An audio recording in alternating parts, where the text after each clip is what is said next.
Lo que está de Sí, empezar así back and forth entre una y la otra cosa.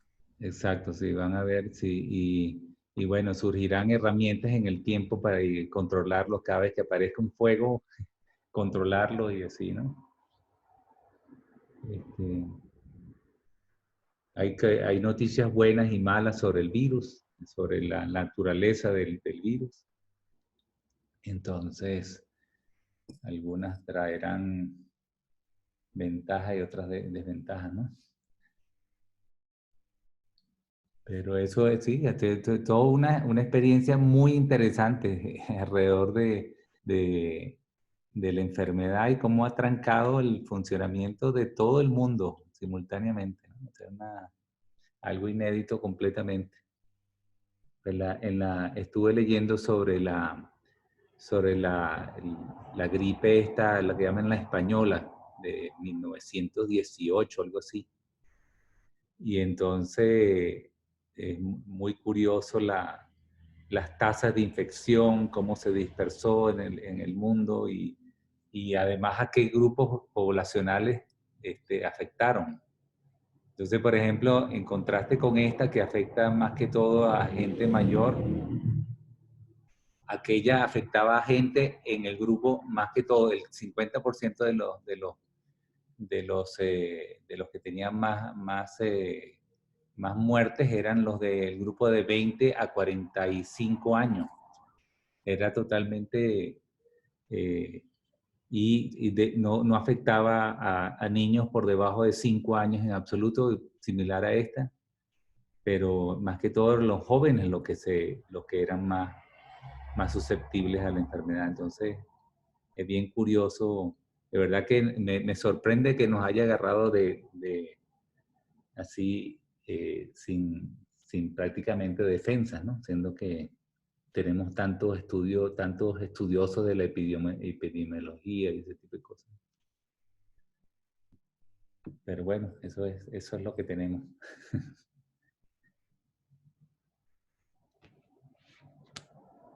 ¿Cómo están ustedes? ¿Alguna pregunta? Algo que querían ventilar sobre el curso, sobre fuera del curso?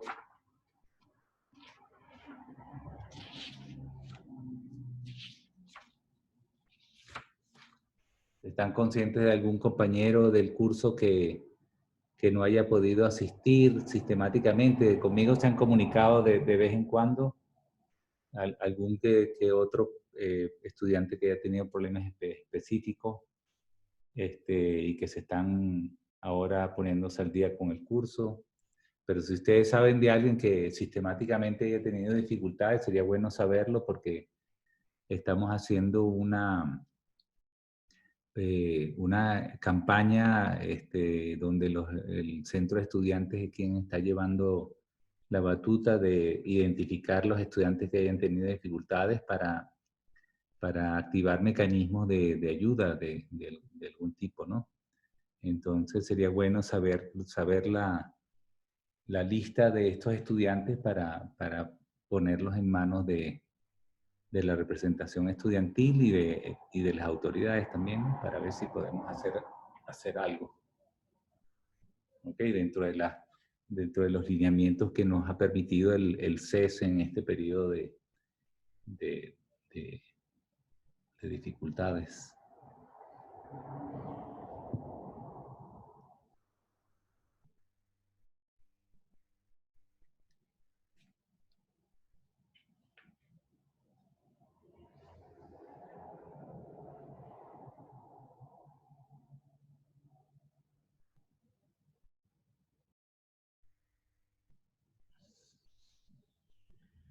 Falta más o menos la mitad del curso.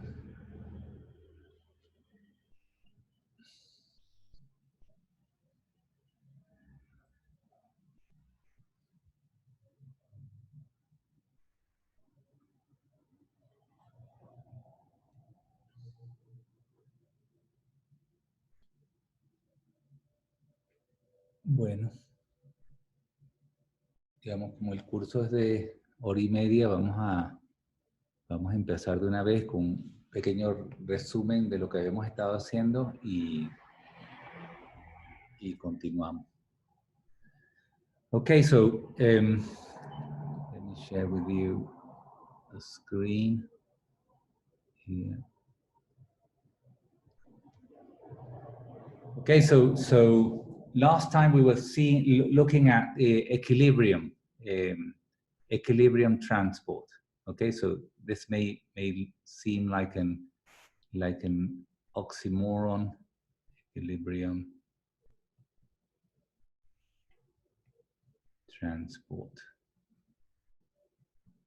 Okay, but it's not, because really what we're doing is, for example, applying an external electric field, or establishing a gradient of concentration inside the system, inside the semiconducting system, and assuming that the application of this field does not affect the equilibrium properties of the system. Okay, so this is sort of what is called the linear regime. Okay, linear regime.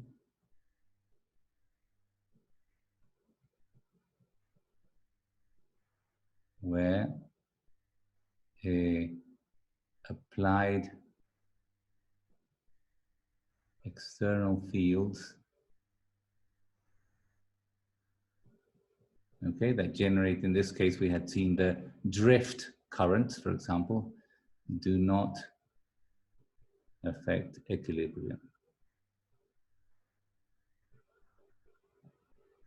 Okay, so we, for example, had applied an external field, okay, and we had these charges.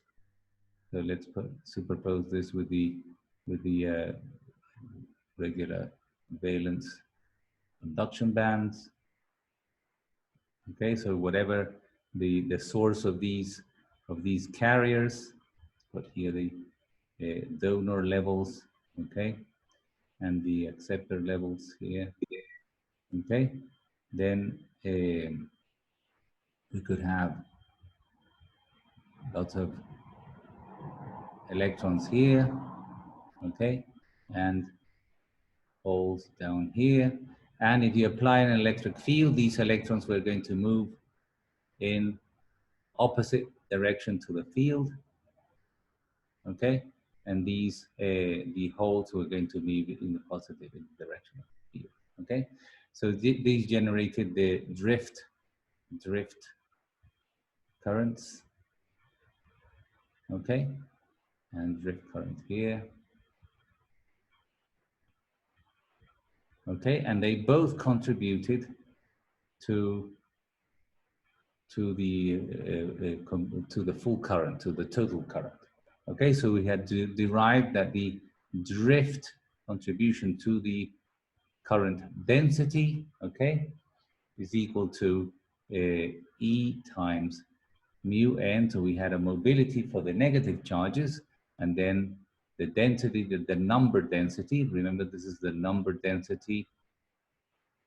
Okay, because in order to turn it into a charge current, we have to multiply by the charge, okay, plus the positive mobility times the positive density times the electric field. Okay, so we had two versions of this, one in terms of the mobility, and the other in terms of the conductivity. So we could write this also as sigma n plus sigma p equals to this. Okay, so those are the drift contribution, this induced, okay, induced by external electric field. Okay, and as I mentioned, when we mention these type of things, any relationship, okay, between a current density and an external and a gradient, okay, this is going to be a gradient minus the gradient of a potential, okay? So the relationship between a current and the gradient of some quantity, okay? It could be, for example, the gradient of temperature generating a heat current, for example, okay, is mediated by this coefficient here, and this coefficient is called the transport coefficient, okay? Let me put that in there. So this prefactor here is called the transport coefficient. And the linear regime, this is what I'm calling the linear regime here, okay, is related that we take only the first power of this gradient, okay, because this current could be a function of higher powers of the gradient, but if we take just the transport coefficients are defined by the coefficient of the first power of that gradient, okay? Okay. Good. So we also had seen temperature dependencies. Change here. Temperature dependence.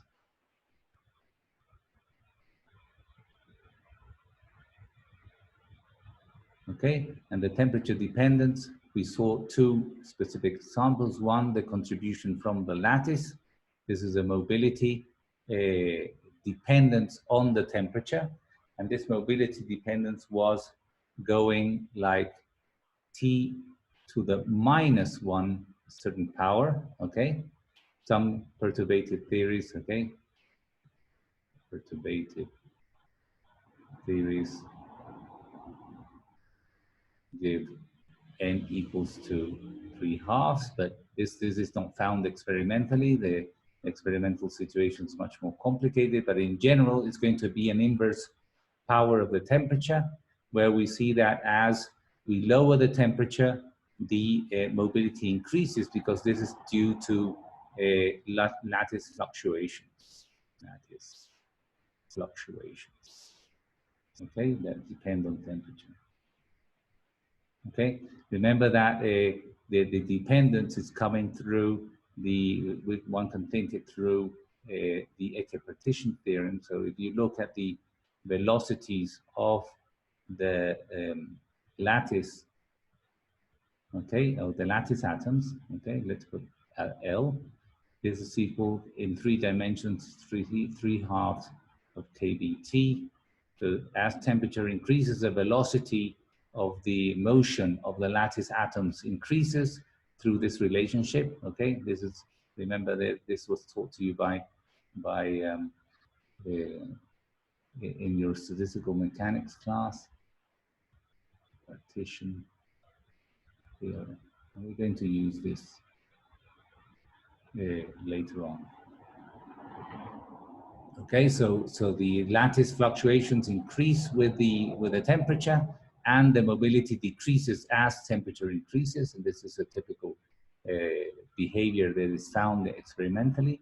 And then we had also the mobility associated with the motion of the fact that we have ionized impurities in the system, and the dependence here, instead of being inversely proportional to temperature, was going like a direct power of the temperature divided by the densities of the ionized, the number of ionized either donors or acceptors in the system. So as you increased the number, the doping of the system, and these dopants were ionized in the system, you got a smaller mobility, but then the effectiveness of this mechanism of scattering of the ionized impurities then is reduced as temperature increases, because these scattering centers are in motion, and then this sort of smears out the effect of the colliding with these ionized centers. Okay, so this had instead of having an inverse dependence on temperature, it has a direct dependence, a proportional effect to the temperature. And we learned that these two, there's a typical time associated with the mean free time associated with each of these scattering events, and they combine in this way. Okay. So of course, the shortest time is the one that is going to be dominant here, and this is captured by this inverse relationship. Dominant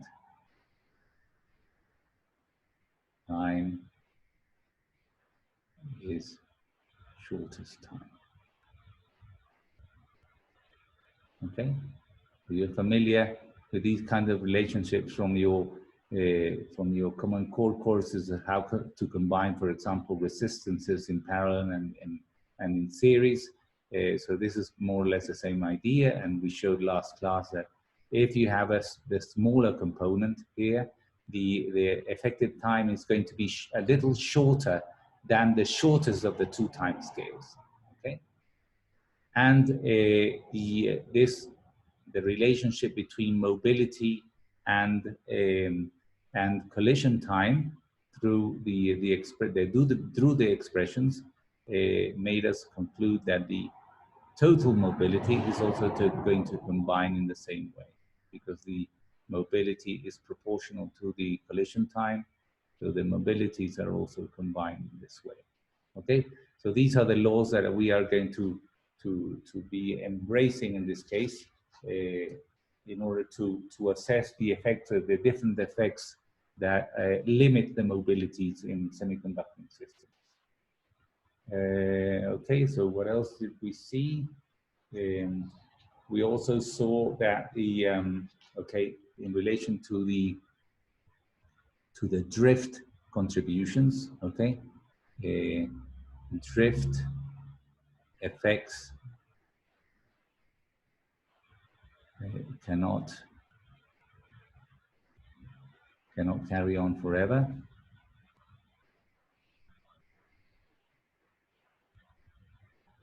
Okay, so we saw this graph where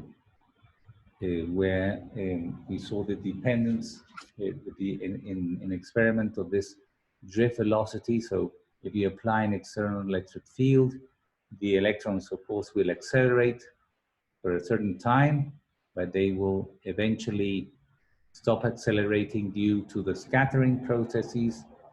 So the typical behavior was in this way, this, okay?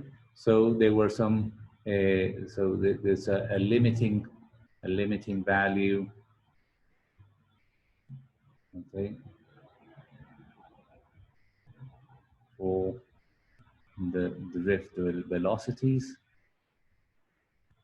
okay?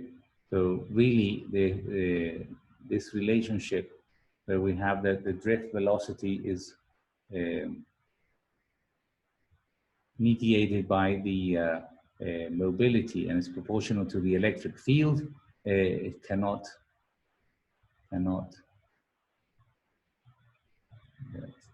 say cannot cannot be valid forever.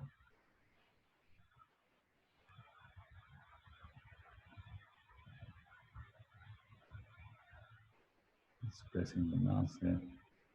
So, okay, and of course this is also limited. Okay, this the velocity is also limited. Okay, also what's going on? Limited by band structure. Okay, so the band structure is the last word on what on what's going on with the velocities of the system. Okay, we know that the velocities have some strange effect here. Okay, so we know that the velocities are going to be given always by Newton's equations, but we will have that the velocities are given by the derivative of the band structure, which is the E sub k, the relation between E and k. Okay. Okay, so whatever the drift velocities, they cannot violate this relationship. Okay, any questions about this? So we get some examples of how the band structure dictates and how even the effective mass for sufficiently large electric fields can access different values of the effective mass. And so this the band structure is giving you the really the last information about what the velocity, the drift velocities are going to be doing. Okay, so this is sort of the summary of what we had seen the last class. So today we're going to introduce a new effect, a new way to transport electrons, which is related to diffusion processes.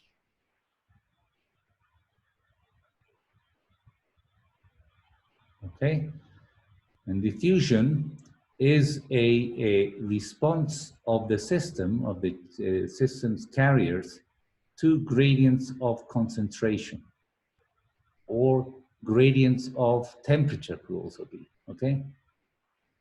Here we're going to see the response of the system to gradients of concentration. So response of systems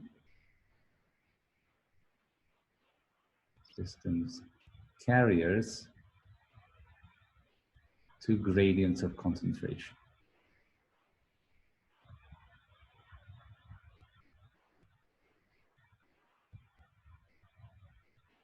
Okay, so and this is going to happen in homogeneous semiconductors. You either going to have different situations where you can generate, for example, a gradient of concentration of carriers. For example, this could be induced by external light,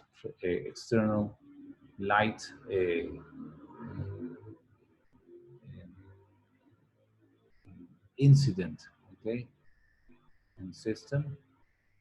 Okay, for example, you shine a semiconductor which has a gap of the order of the photons that you're shining on the system, and you excite electrons locally, okay, where the light is shining. So let me, if you have a certain piece of the system, right, and you shine light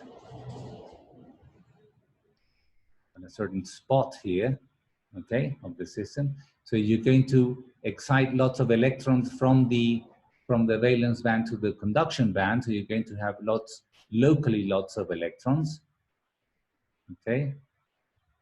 And then they will diffuse, okay?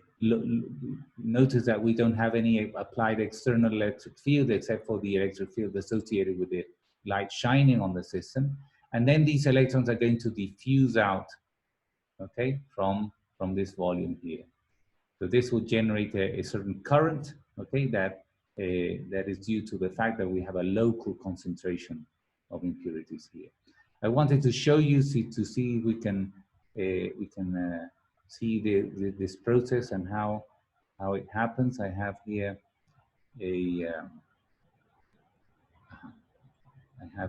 a screen here, simulation. Can you see this simulation here now? Yes. Okay, good. Okay, so let's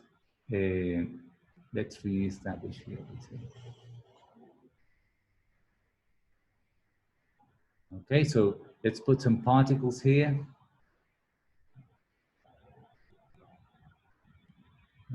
Doesn't seem to work.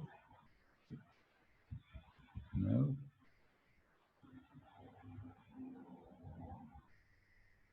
Sorry. Seems that it doesn't work in parallel with the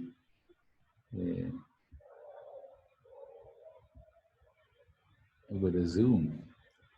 This must be a copyright issue. Let's see. No, it doesn't work. Shame.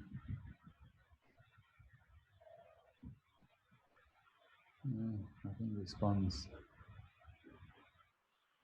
See if we can do it outside the sharing.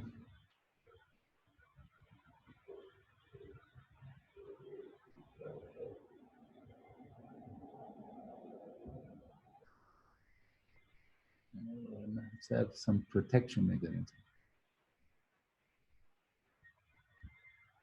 I just did this just before the class, and it worked. But it seems it doesn't want to share the simulations over Zoom. Okay, so let's skip it. Okay, so let me just draw it.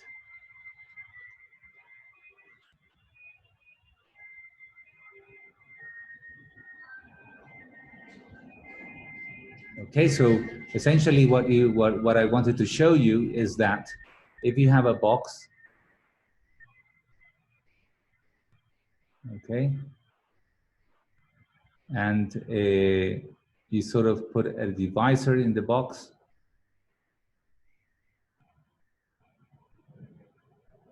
okay, and you put lots of particles here. Okay, you put a high concentration. This is sort of a limiting case we're going to see.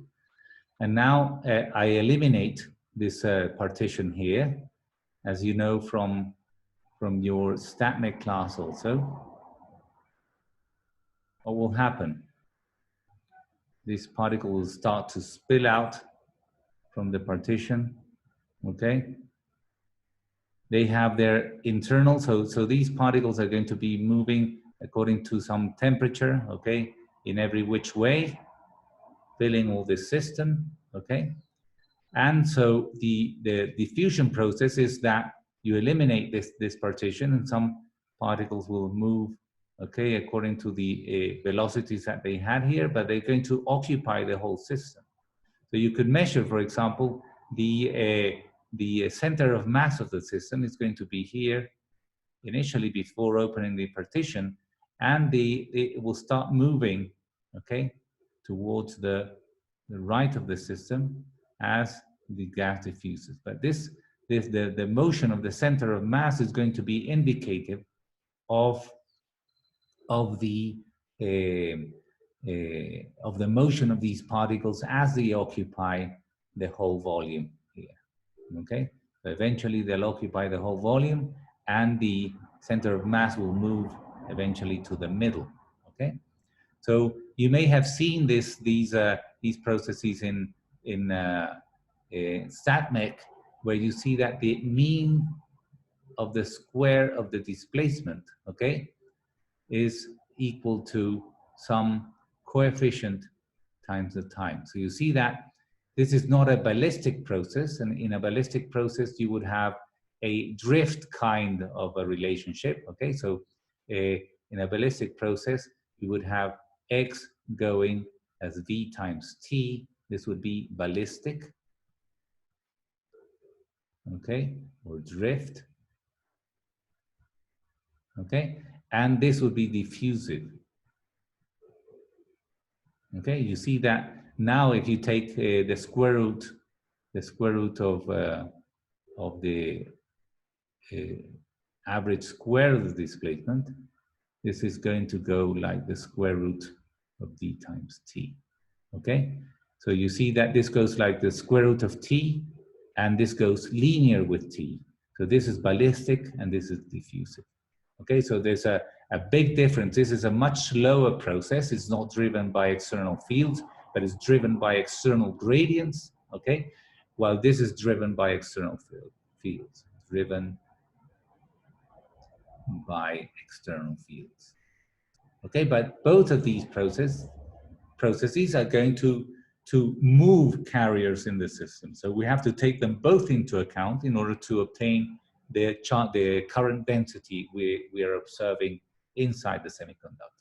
I understand that Werner has designed a experimental setup to evidence the difference between these two kinds of processes. But from the time point of view, from the evolution, we distinguish between the ballistic, okay, let me emphasize this, ballistic or drift process, okay, and a diffusive process. So these are two different kinds of transport mechanisms that are going to occur.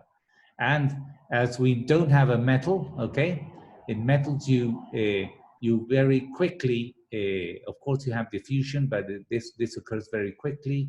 But in semiconductor, you can sort of build in these processes by, for example, varying the donor or acceptor concentration inside the system, okay? So I'm just going to derive a very simple relationship that you must also have seen before, I'm sure, in, or at least the model for transport processes.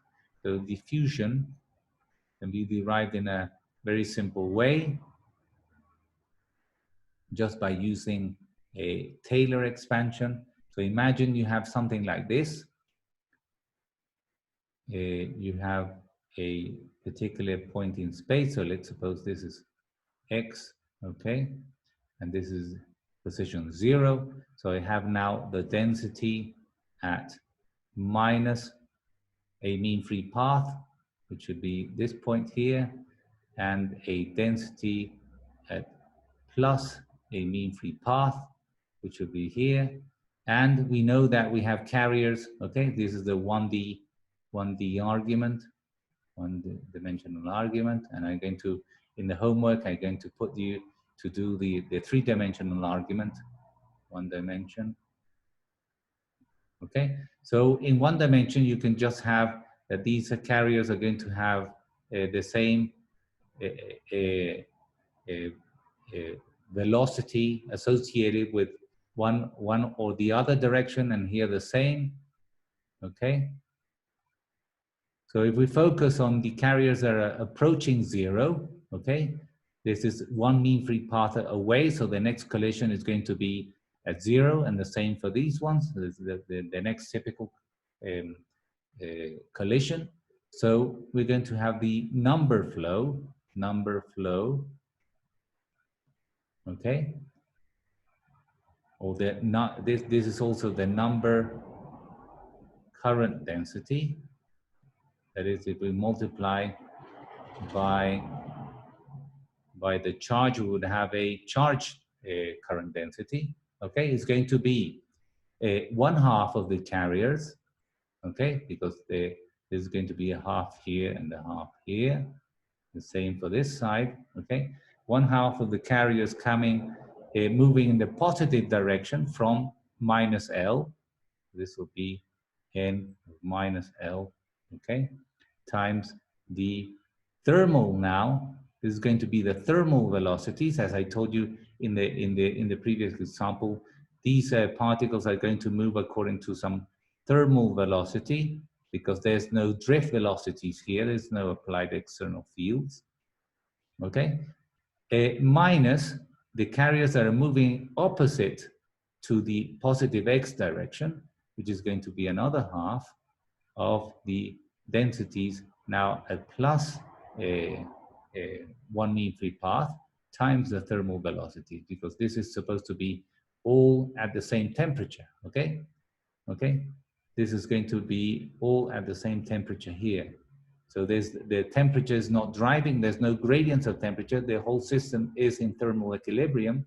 So the temperature is the same all over the vessel, okay? And this will be also the thermal temperature.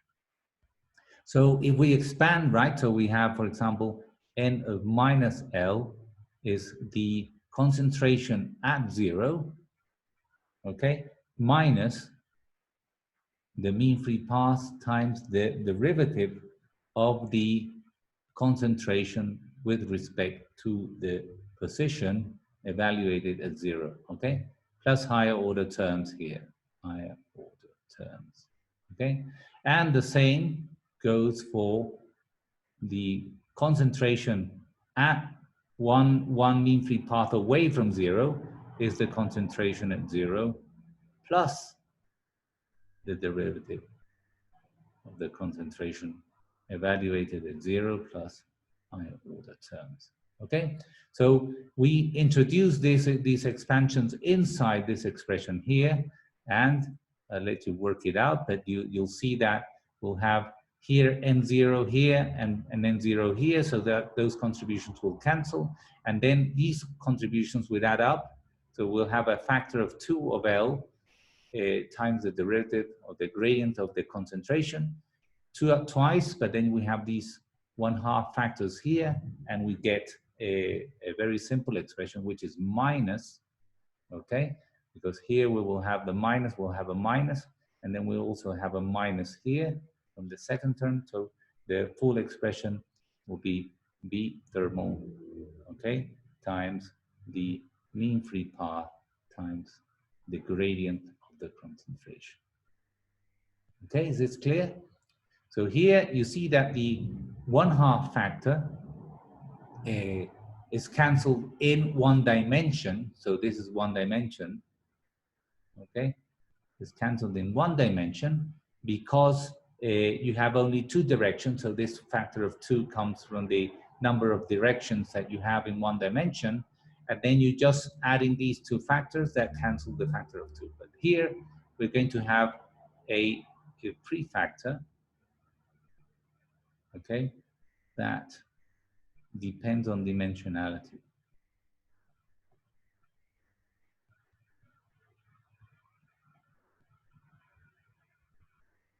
Okay, so what do I mean by this? For example, in 2 dimensions, okay,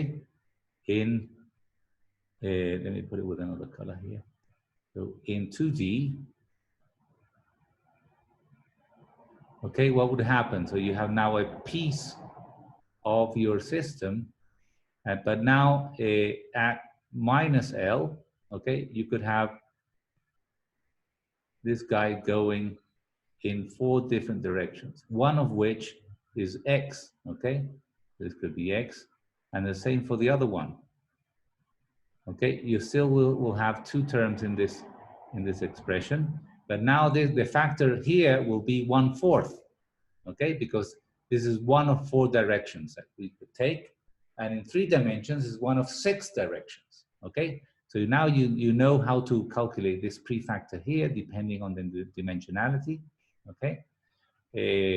And let me just put the expression that you would get, okay, because you're still transporting in one direction. So you have, this will be just one direction of 4 in 2 dimensions and 6 in 3 dimensions. So the number flow, okay, number flow, or the number current in 3 dimensions, in 3D, will be 1/3 of the thermal velocity, okay, times the mean free path times the gradient, okay, in that particular direction, because currents flow in particular directions, we have the gradient in that direction.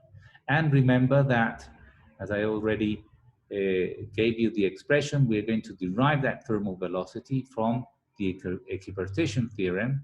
So this will be now the thermal motion of the electrons, not of the lattice as in the previous case. So this equipartition theorem is very general. And this will be the 3-dimensional version of the equipartition, 3D version. Okay. In 1D, the version of this, so in 1D, we would have, put it in another color here. So we would have 1/2. So this is still the kinetic energy. In 1D, we would have, this is 1/2 of kBT. Okay, so the factor, you would get a factor of 1/2 of kBT for each quadratic term in the Hamiltonian, and here we just have a single direction, so we would have only V sub x thermal squared, while in 3 dimensions we have Vx, Vy, and Vz associated with this, so we have 1/2 of kT for each of these quadratic terms in the Hamiltonian, and we get this expression for 3D, for the 3D. And this will be the version for the 1D case. 1D case. Okay, is this clear? You must say, Alejandro, I'm sure, explained this very well to you. Okay, so this is where we get the thermal velocity from the, yes? What is the meaning of the B sub I B sub TH? What is the meaning of the TH? H. Thermal, Ah, thermal. Okay. okay, thermal.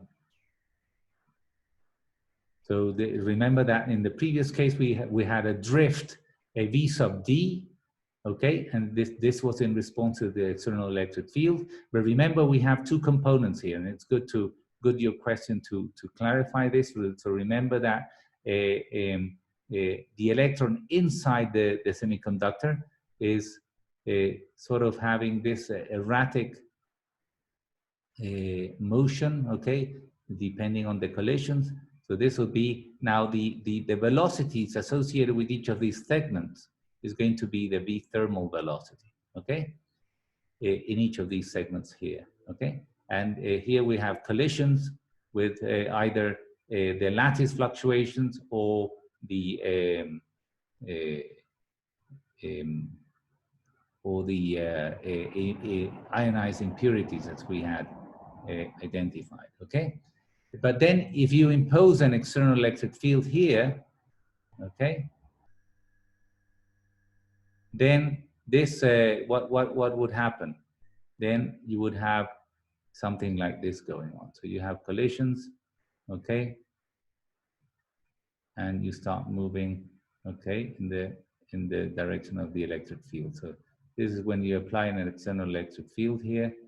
This would be the drift velocity, and this will be the thermal velocity, okay? Each of these segments is very quick. The drift velocity is going to be much smaller than the thermal velocities typically, okay? So you have a thermal velocity, a drift velocity imposed on top of the thermal velocity. So that's the difference between the two, okay? There's going to be a very quick component. So as I tried to show you in this scheme where the gas was expanding in response to a gradient of concentration, but these arrows are much quicker than the motion of the center of mass, which is sort of guiding me through the diffusion process, which is much lower as I showed you here.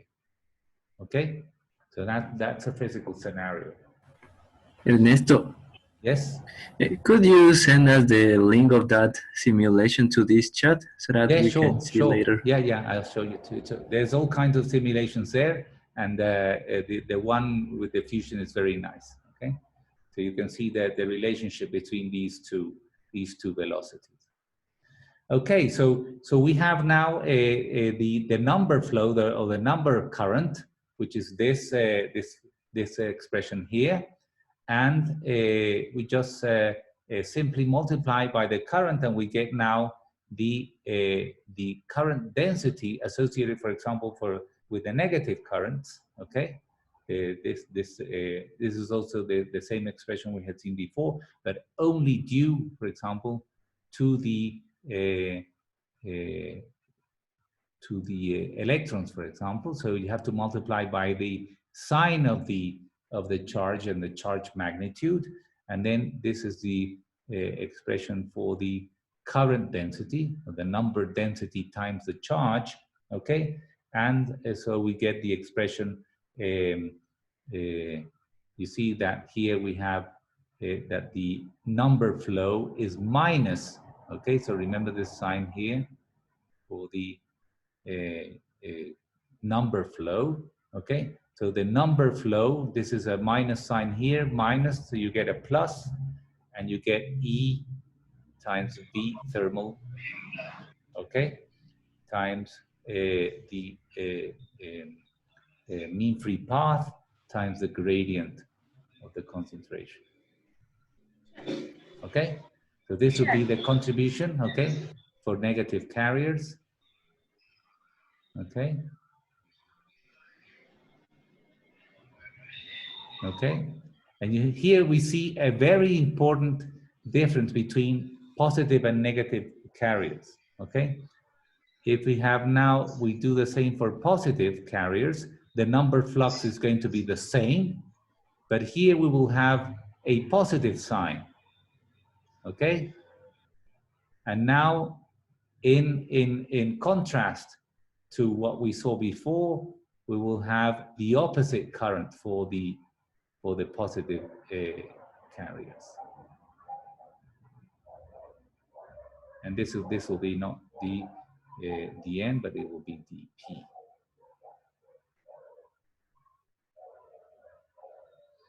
Okay, positive carriers.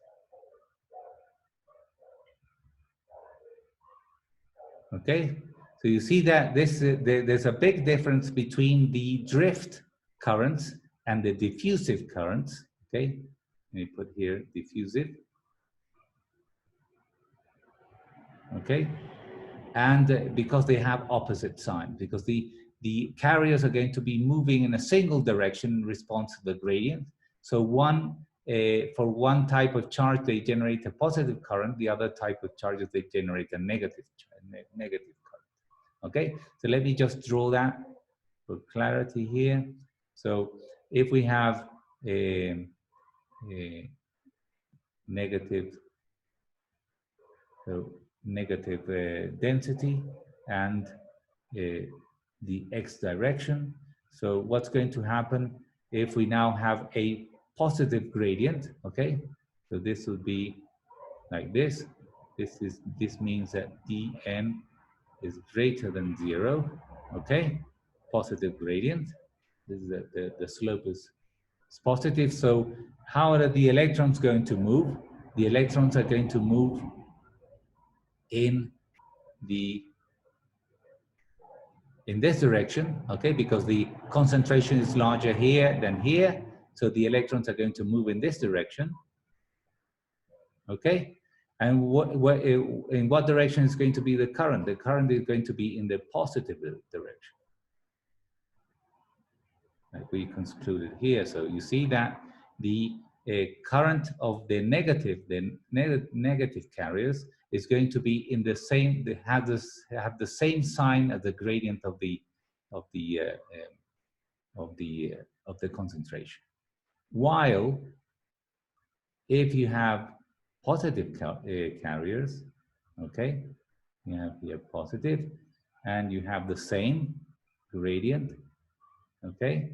So again, here we have dn dx, and you can what's going to go on if you have a negative gradient. But here, the positive carriers are also going to move in the direction of the concentration. So P, okay, the positive carriers are going to move in this direction, okay? But the current is going to be opposite like this. It's going to be generated like this. So this is going to be JP and JN. So you understand the difference? Okay, any questions about this? The carriers are always going to move down the concentration gradient, but the differences in charges are going to generate a current in opposite directions. Okay, is this clear? Any questions? Should it be the PDX in the second one? Yeah, sure.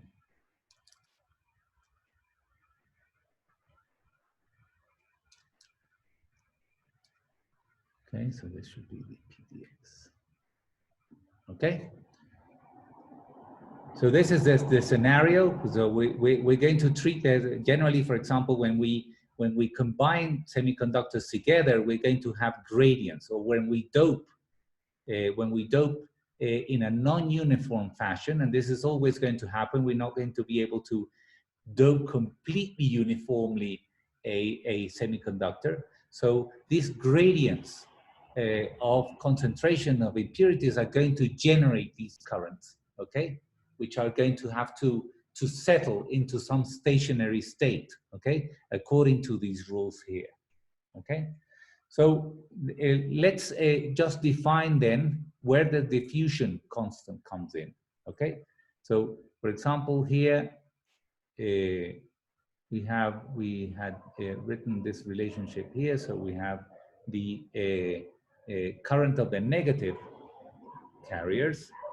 We have E times V thermal times the mean free path times the gradient of the concentration Okay?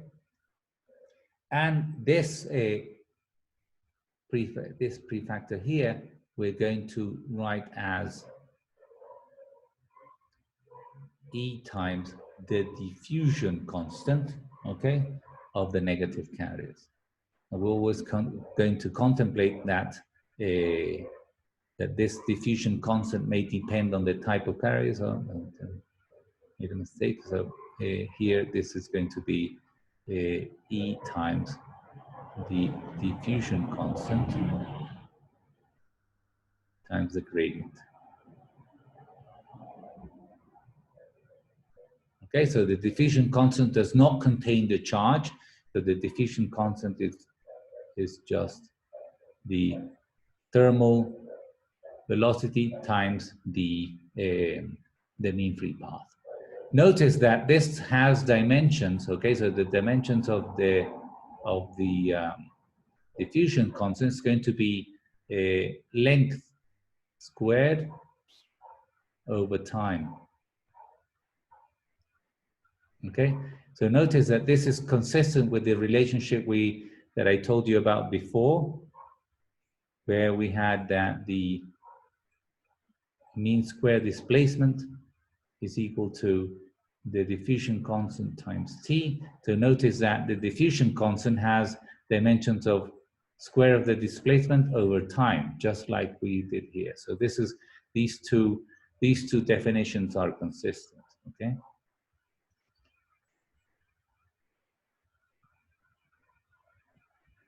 Okay, with what we saw before. Okay, so this definition of the diffusion constant is consistent with an evolution, a slow evolution with time, which goes like the square root of the time instead of linear with time, which is the case of the drift current. So this is a much slower current than the drift current. Okay, we can also write here now the expression for the Hall or the positive carrier current, which will be, as we concluded before, E, and then the diffusion coefficient for positive carriers, and then dP dx. Okay, the gradient of the whole concentration of the positive carrier concentration. Okay, with the analogous, okay, definition for the whole current. Okay. So, for example, this velocity, thermal velocity, although from our definitions could be, seems to be the same for both, we could have some other scattering mechanisms associated with the positive carriers versus the negative carriers. So the mean free path, okay, is where we may put maybe a subindex here, which is related to the scattering effectiveness of positive or negative carriers related to how these carriers are scattered. For example, if you have donors and they would be positive, so they may attract electrons and repel holes. So these kind of things are going to maybe change the mean free path in a different way. Okay. So finally, we arrive at the full expression. So full expression for charge current. Okay, and these are going to be all the contributions in equilibrium. Okay, so notice that I'm not considering any gradients of temperature.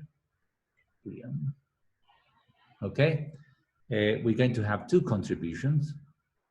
So the full current, total current, is going to have now the drift contribution, okay, plus the contribution from the positive carriers. Okay, this electric field is going to be in a particular direction, so we always will have this is going to be a component or a certain direction in the crystal.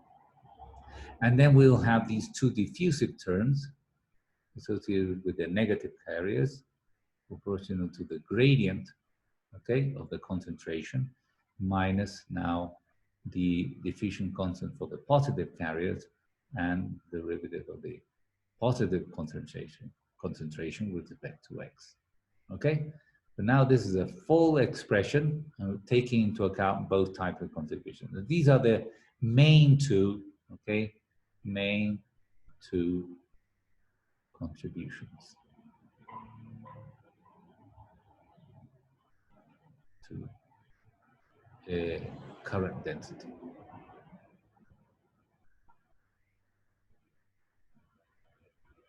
Okay, and notice that the gradient, this is a very general expression, the gradient of the concentration is going to be generated by many different factors. You can either have a grade, this could be associated with a gradient of concentration of impurities, as we're going to see in the next example, or this could be a gradient of concentration generated by external forces, by shining light on the system, okay, or by some other mechanism that generates a local concentration of electrons that then has to diffuse away, okay, responding to that gradient of concentration.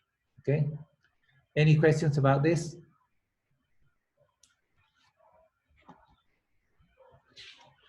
Okay, so before we enter, okay, before going to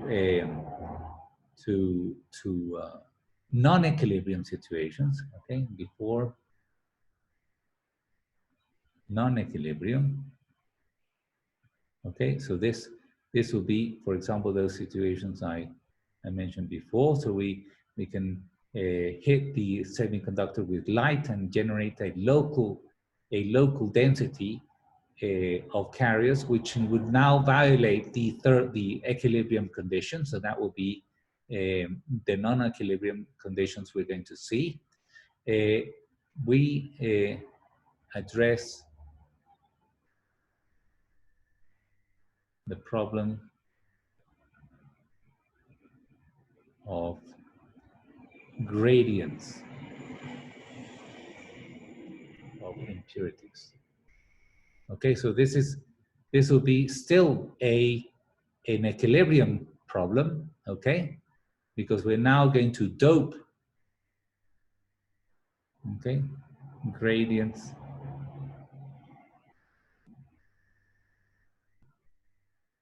in impurity concentration.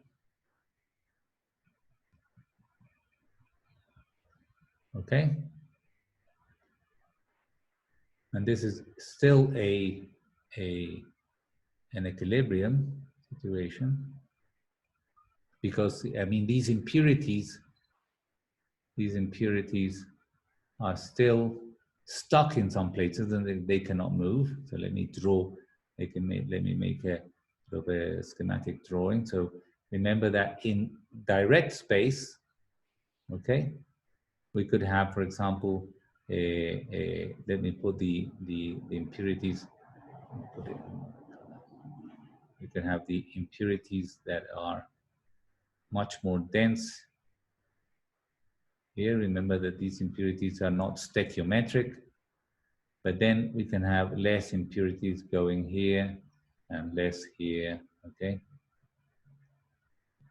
So here we have a concentration gradient where now we have, for example, let's suppose that these are donor impurities as a function of x, okay, and this is x, and then the concentration can go down like this, okay?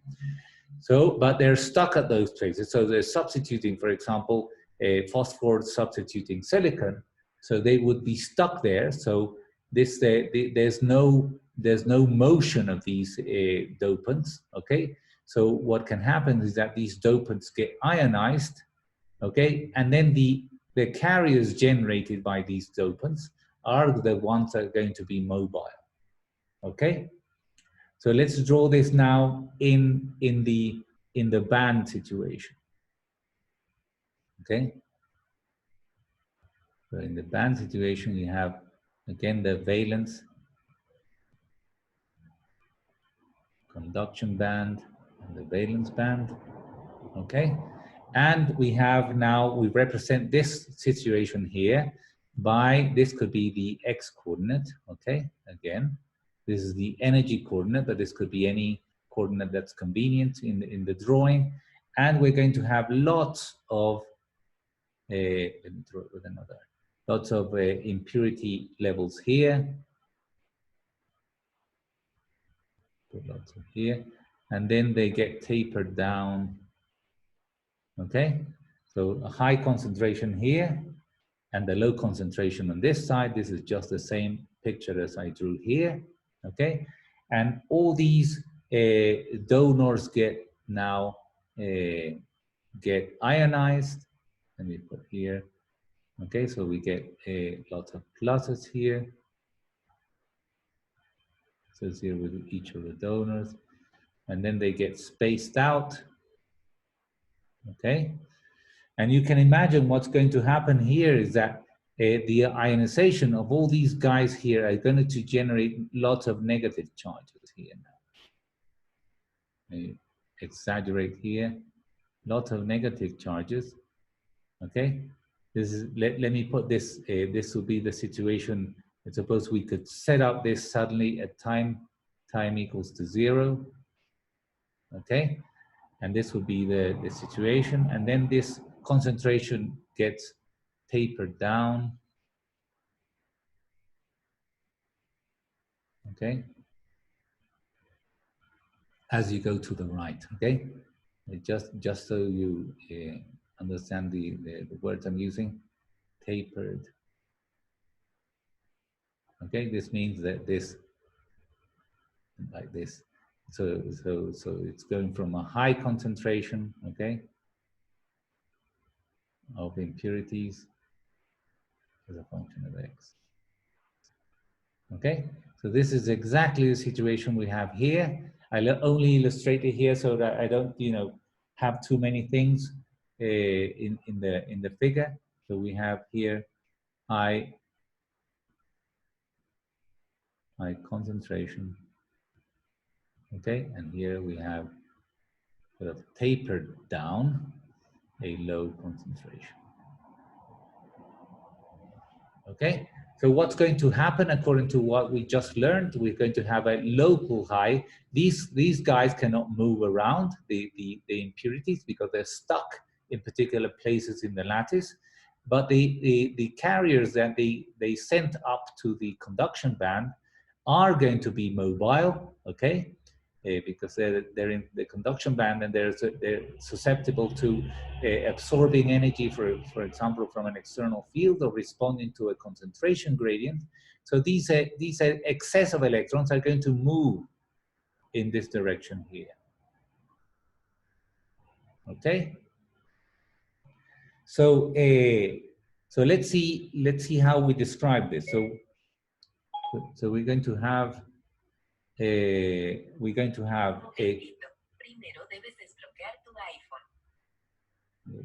my iPhone is responding. So you're going to have now what's going to happen. So the scenario is that these electric charges, you see, this situation here is completely at time equals to 0 is completely neutral, okay? Because these positive charges are compensating these negative charges here. So this is neutral point by point in the x direction, okay? But now these electrons are going to respond to the concentration. So these are going to move so as to equilibrate, so as to make this concentration uniform, as I showed you. And now these charges, these positive charges, are going to get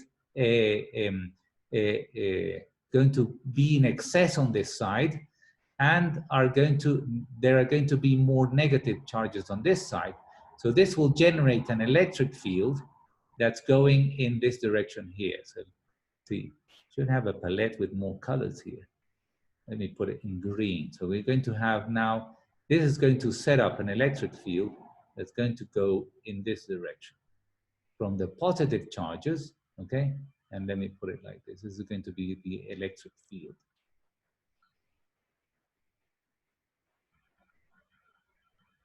Is this clear?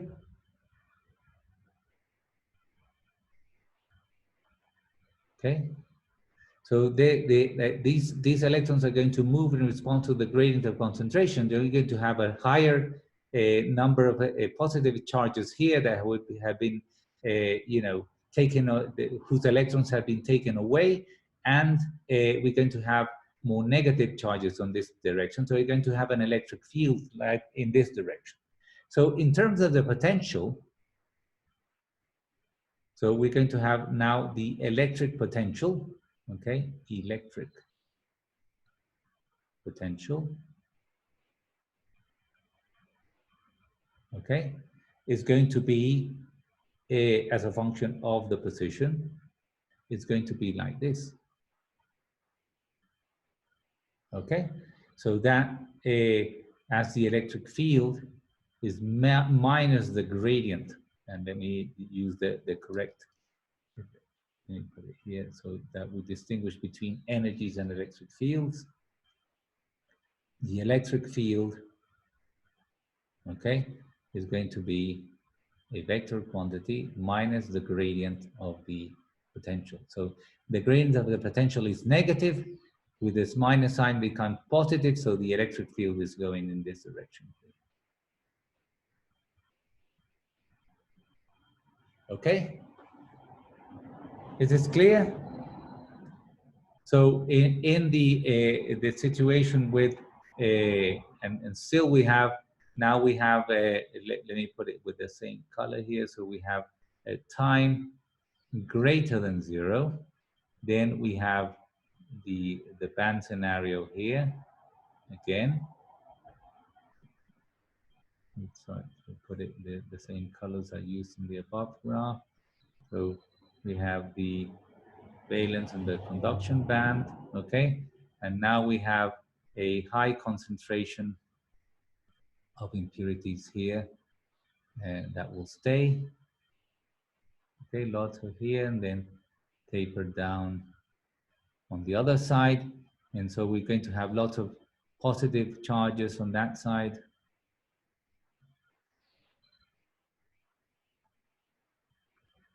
And then progressive these smaller quantities here.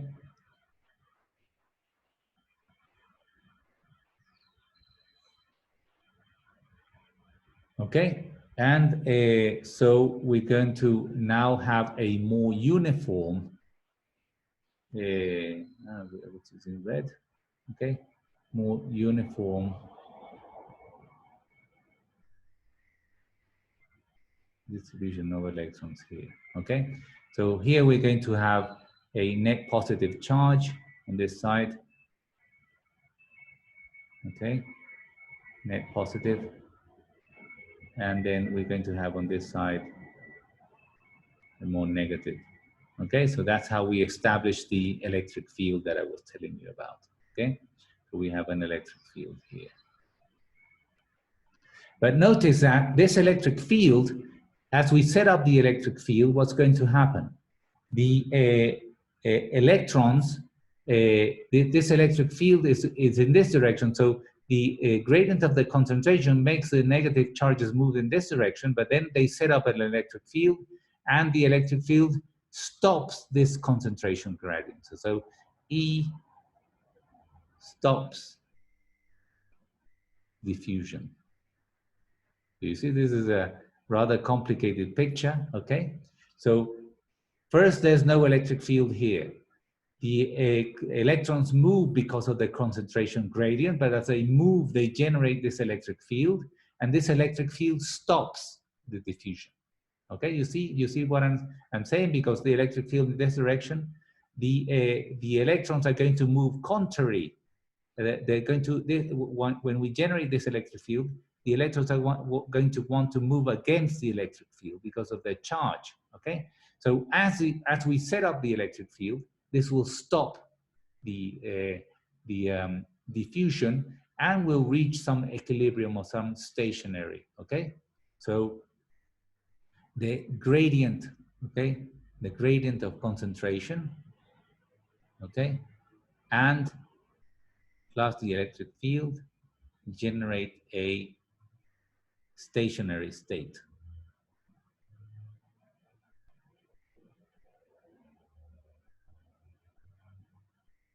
Is this clear? Any questions about this?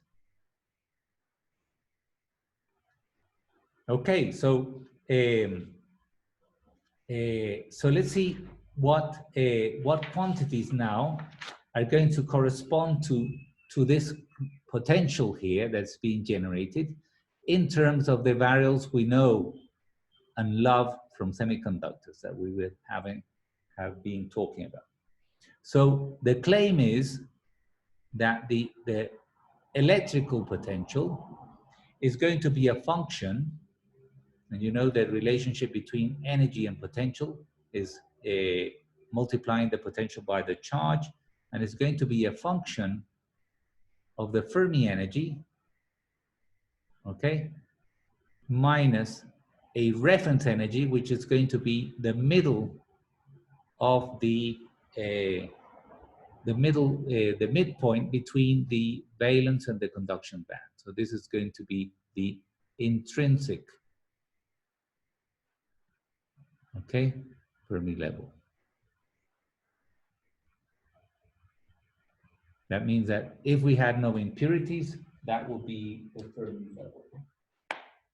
Okay, and that's just a reference energy introduced in the system in order to determine the potential. Okay, remember that the charge times the potential, the dimensions of this is going to be the same dimensions of the energy. Okay, so that's why I put this 1 over E here. Okay, so let's see how this corresponds to make a consistent picture, how this is going to correspond to the potential I drew here. So here we see that we have an electric field being set up here by the motion of the electron, so the potential has to be like this. And let me show you that this is going to be consistent with that. So let me first draw the band picture, and then show you that this is going to be consistent with that band picture. Okay, so the bands, when we have a gradient of impurities, is going to be like this. Let me draw it with another color here. So we're going to have now, instead of having the flat conduction and valence band, we're going to have something like this. This will be the conduction and the valence band. Let me draw it again because I'm going to run into trouble here.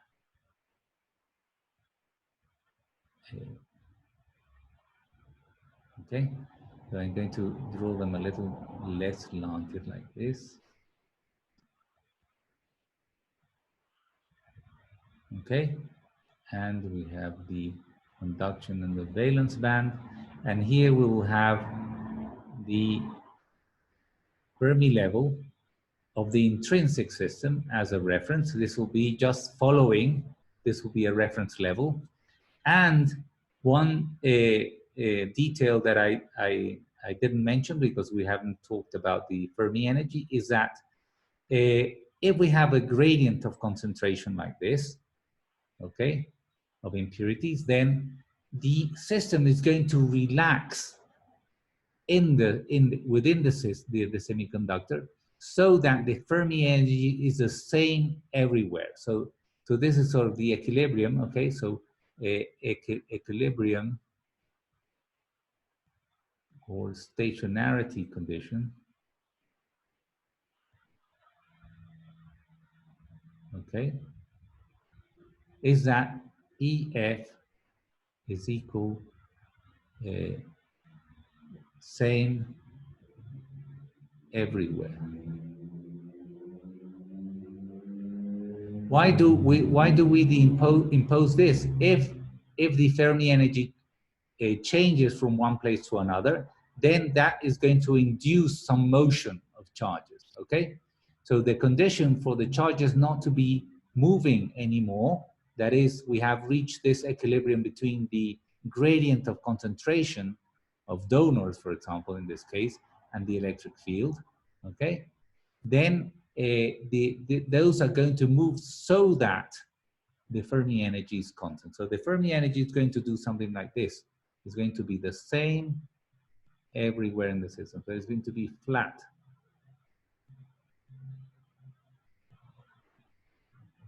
Okay?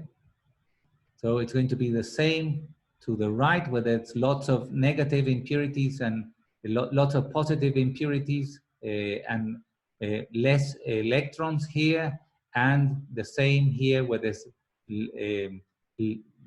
relatively less number of impurities and a little more of electrons here. So the balance between the two is so that the Fermi energy is equal everywhere. So at the moment that the Fermi energy is flat, there's no more motion. Okay, so this implies that no more moving charges.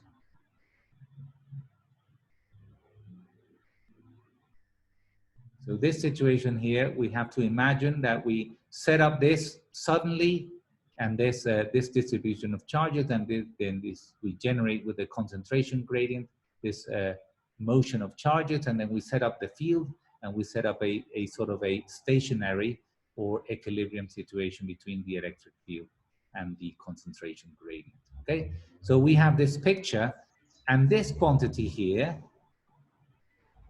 is going to be the potential. So you see that this here is going to be the potential. This is the difference here, okay? And then this potential is going to be reduced and reduced as a function of as I go to the right, okay? So this continues to be the x coordinate. So this reproduces this precisely this picture where we have the potential going down as I move to the right. Okay, so it's big here, and then it gets smaller and smaller as we go to the right.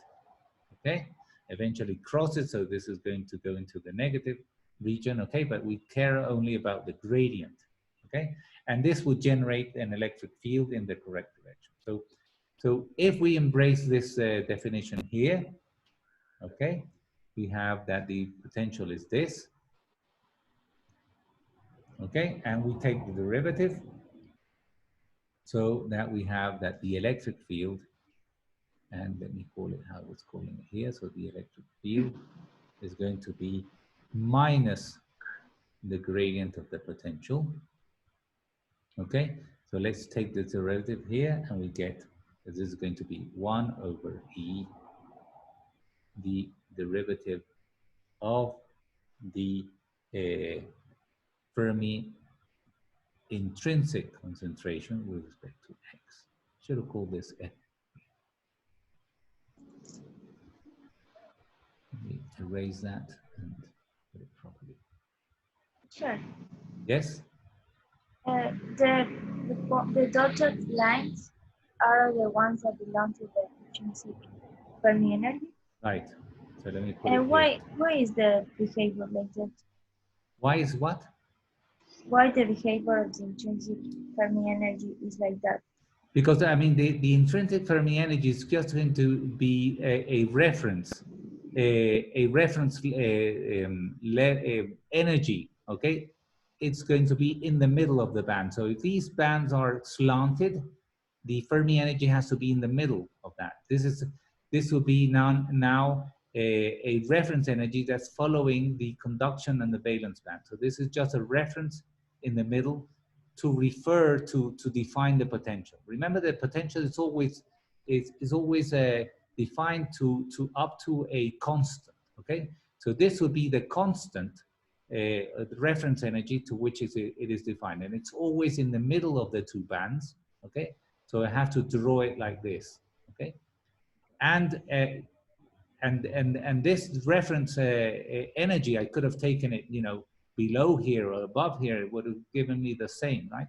But I take the middle so as to make for a reference energy. Okay, this reference energy here. So, and this will be the Fermi energy is going to reflect the fact that we have equilibrium. So we're going to have a contrast between the Fermi energy that tells me that there's not going to be any more motion of charges, and the change in energy of the intrinsic level, that it results from the response, okay, of the gradient of the charges and the electric field that's being set up. So both of these things, okay, set up a potential, set up this potential here, okay, which is due to the electric field. And this potential I can describe in this way, as I showed you here, okay? It's sort of, I mean, the picture is a little complicated because this has to be sort of a self-consistent picture, right? So again, as I told you, I set up a gradient of concentration. This gradient of concentration makes the charge move. This charge motion sets up an electric field. So this is a very complicated sort of a set of events that eventually come to a stop. So I was trying to justify how the electric field sets up, and then how this electric field changes the structure of the energies in the system so that the bands now behave like this, okay? This is the same that would happen if you apply an intense electric field external to the system. You have the Stark effect, and the Stark effect deforms the band structure in this same way. So this is just a way to derive that band structure from this self-consistent argument, okay? So I guess you have to think a little bit about it, but this is sort of the way to justify why the bands bend in response to a gradient of concentration. It's because we set up an electric field that deforms the energies of the bands, okay? And this is a way to describe that deformation in terms of the reference, okay? So this reference, this reflects, okay? Reflects deformation of bands due to electric field. Okay, that's why I'm. So this is the reflexive deformation, and then this is going to be a constant value, and so this will be the potential I'm describing. Okay, so let me quickly reach the conclusion because you have to go. Okay, so we have here the gradient of the electric field. Okay, and so now we can use the expressions. So you agree that this comes from here, and now we're going to, let me just state the final result. So now we use the total concentration of negative carriers in the conduction band, okay? And remember this expression we derived before, but now this is going to depend on X, okay? This was the intrinsic concentration times beta EF minus E Fermi intrinsic, okay? And if this concentration, we assume that all the donors are ionized, then we get that this is equal to the total number of donors as a function of X, okay? So now we can rewrite this as, okay, so we apply the log on both sides, okay? And derive this expression here. This will be kBt times the log of the concentration gradient over the intrinsic concentration. Okay? And now we take the derivative here, both sides, okay? Now we take the derivative and we get minus the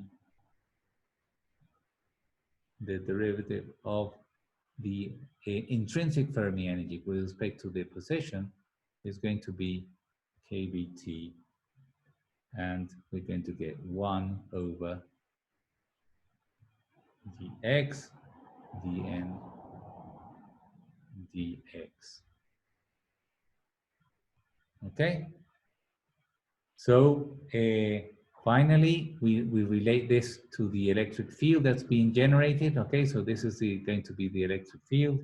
The electric field, put it big here, is going to be minus kBt over the charge 1 over dx.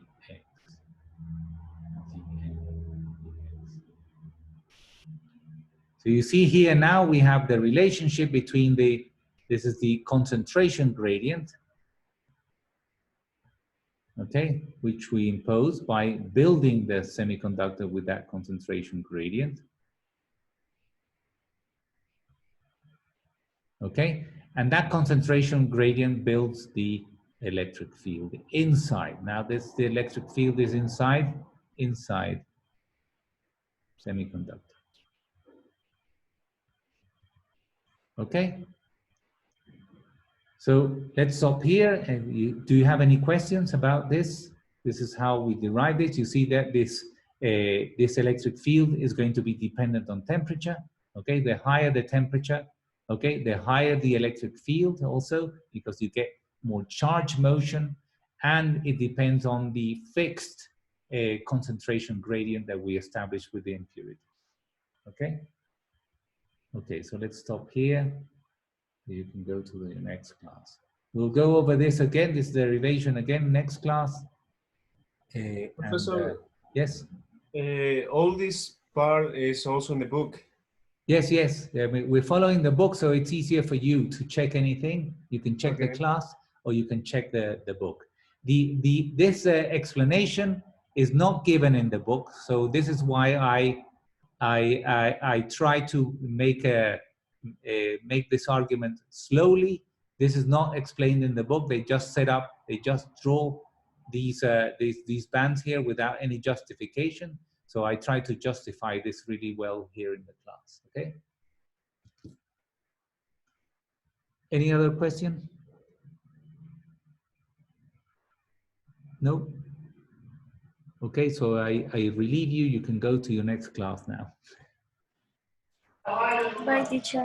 Okay, bye. Bye. Teacher. Bye. Bye-bye.